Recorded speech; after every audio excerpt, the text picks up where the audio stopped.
I was very curious to hear that you cut standing up, is that correct? Right. Yes, I work at an architect's table, which I bought at IKEA 20 years ago, and I'm still using it. It cost me $100. And architects work standing up. So, I mean, it's not anything unusual. I have an architect's chair that if I want to sit down on a kind of elevated chair, I do. And this is really not any different than 40 years ago, editing on moviolas, the old upright machine, moviolas, the upright moviola. It was more efficient to stand at that machine than it was to sit at it. So I'm just recreating now the conditions that were obtained when I began. But I think there's also something true about it. I make the comparison with film editing being a combination of cooking and orchestra conducting and surgery, and probably many other things as well, but those three are things where human beings have been doing these for hundreds or thousands of years, and we always stand to do these things. Cooks do not sit to cook. Orchestra conductors do not sit. Some of them maybe occasionally, but mostly they stand. And surgeons, for the most part, stand to do the surgery because I think time is a crucial element in each of those things. Cooking, surgery, and conducting, you have to feel time. And I just think it's a natural response when we're feeling time to want to stand. Ah. And that's why I stand. There are also healthy reasons for doing it. There are all kinds of articles online now where you can read that your chair is your enemy. You must stand. And I don't stand 16 hours a day. Yeah. I stand maybe half that time. You go back and forth. Right. Yeah. And I lean on the table. I'm not totally unsupported.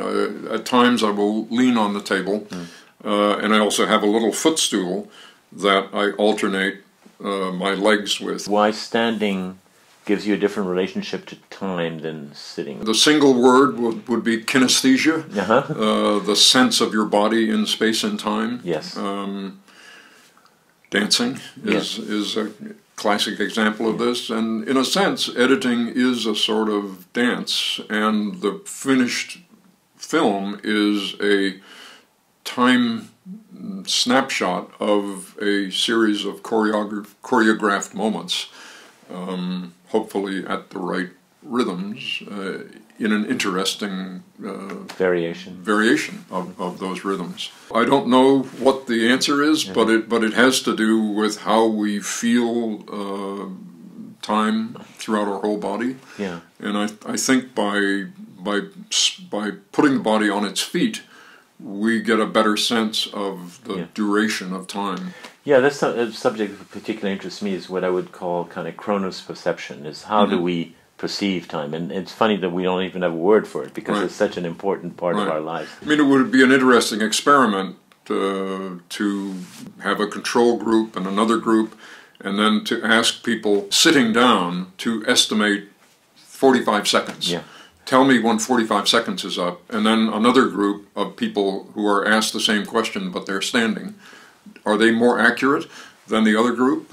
It would be an interesting thing to see if there is a difference. And I think you're saying they are, because they're kind of doing micro-dancing. That's kind of what you're saying. What standing is kind of like micro-dancing. Yeah.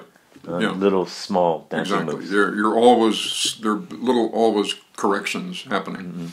I completely understand how editing is surgery. Actually, Namjoon Paik, who's a famous video artist, once told me, editing is like having 10 children and killing 6 of them, which I thought was a nice way to put it. But so I completely understand the surgeon, and I completely understand the cook, of course, because you're combining different things. Right. Say a little bit more about how editing is like being a conductor.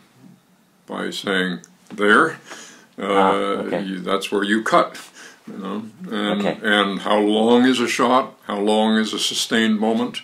So it's to say an orchestra conductor but it's also an orchestrator.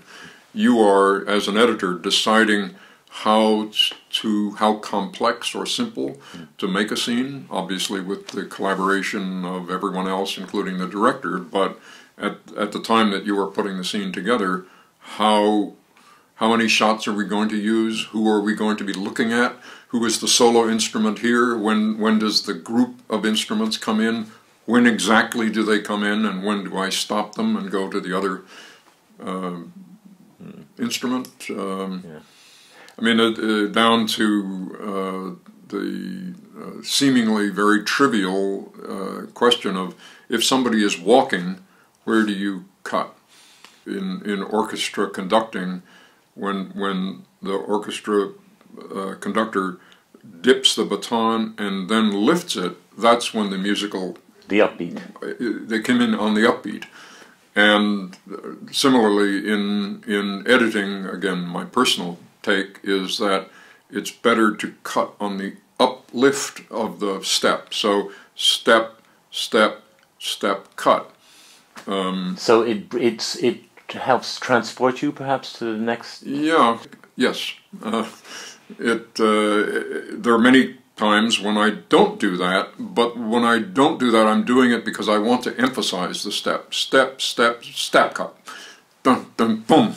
Then I'm making a point about it. If I don't want to make a point about it, if I just want it to be a neutral cut, which is most of the time, because I don't want to emphasize the cut, yeah. Then cutting on the upbeat gives you I feel, the most natural place to cut without emphasizing the steppiness of it.